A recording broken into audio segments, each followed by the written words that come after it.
Selamat pagi Bapak Ibu Saudara sekalian, selamat datang dalam acara Sarapan Sabda bersama saya Pak Saparman. Sarapan kita pada pagi hari ini diambil dari Efesus pasal yang keempat ayat 7 sampai dengan ayat yang ke-10. Demikian firman Tuhan. Tetapi kepada kita masing-masing telah dianugerahkan kasih karunia menurut ukuran pemberian Kristus.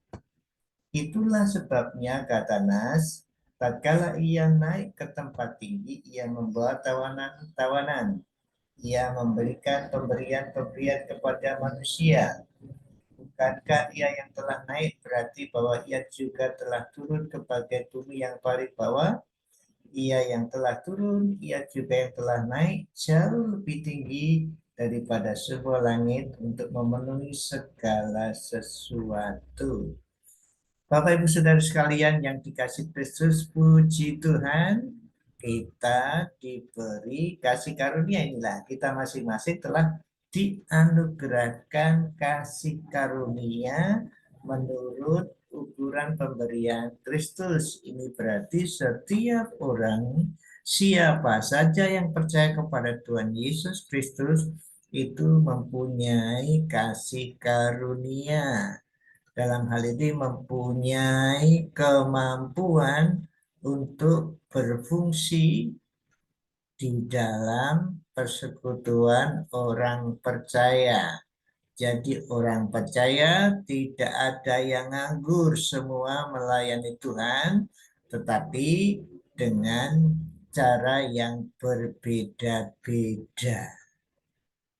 Ini ya, jadi Bapak Ibu Saudara tidak nganggur menjadi orang Kristen dalam pelayanan. Melayani apa saja banyak sekali apa kasih karunia yang diberikan kepada kita. Tapi sebelum itu mari kita lihat ini ayat 8 sampai dengan ayat yang ke-10 ini apa maksudnya di sini. Karena ini kutipan kata Nas berarti mengutip dari perjanjian lama ya. Tatkala ia naik ke tempat tinggi yang membawa tawanan-tawanan memberikan kepada pemberian kepada manusia. Nah, apa ini? Ada pengertian yang pertama itu adalah seperti apa ini neraka ya. Nah, seperti apa dalam 12 iman rasul itu dikatakan aku percaya kepada Yesus Kristus ya, itu yang dikandung dalam Roh Kudus oleh anak darah Maria, kemudian mati disalibkan, turun ke dalam kerajaan maut. Nah itu ya, jadi turun dalam arti ke neraka Tuhan Yesus di sana waktu 3 hari dalam kubur itu di sana. Dia dikatakan berkhotbah ya kepada roh-roh yang ada di penjara itu. Nah itu pengertian pertama. Pengertian yang kedua adalah ya inkarnasi, itu dikatakan ayat 9, ia telah naik berarti bahwa ia juga telah turun ke bagian bumi yang paling bawah. Yang paling bumi yang adalah yang paling bawah, begitu pengertiannya. Bumi yang paling bawah. Jadi di atas bumi ada lagi langit-langit berikutnya kan surga seperti itu. Jadi yang paling bawah itu adalah bumi.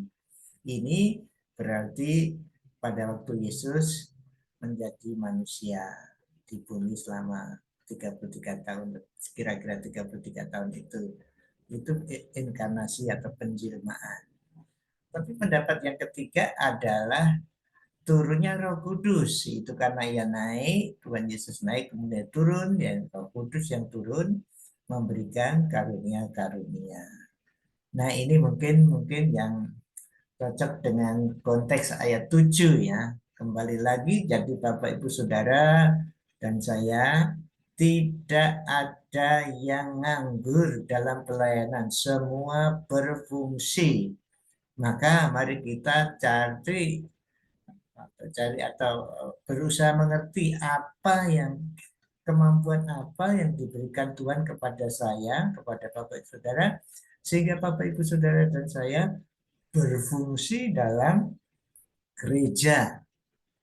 Ada yang apa berkhotbah tentu ada ya. Ada yang MC, ada yang puji-pujian, diberi kemampuan suara yang baik, ada yang bersih-bersih gereja, ada yang menasihati, tukang menasihati, ada yang murah hati, suka memberi, ada yang mengajar, ada yang macam-macam memimpin ya. Jadi ada macam, pasti Bapak Ibu Saudara punya kemampuan satu paling tidak dari Tuhan untuk Bapak Ibu Saudara lakukan di dalam pelayanan, entah di dalam persekutuan orang percaya di gereja atau dimanapun saudara berada di dalam persekutuan orang percaya.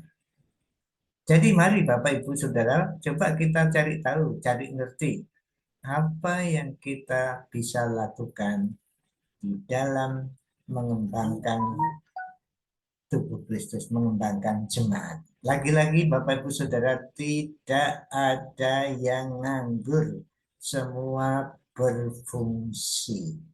Nah, fungsi Bapak Ibu Saudara apa? Mari kita berdoa.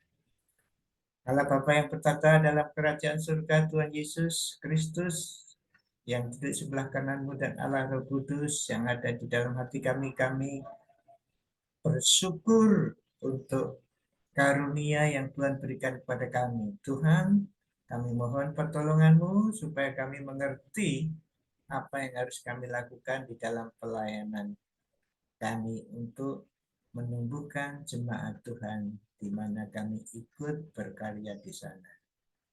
Kami mohon kemampuan itu bisa kami terapkan dalam kehidupan kami di jemaat maupun di luar jemaat pada waktu kami bersama-sama dengan orang-orang di sekitar kami.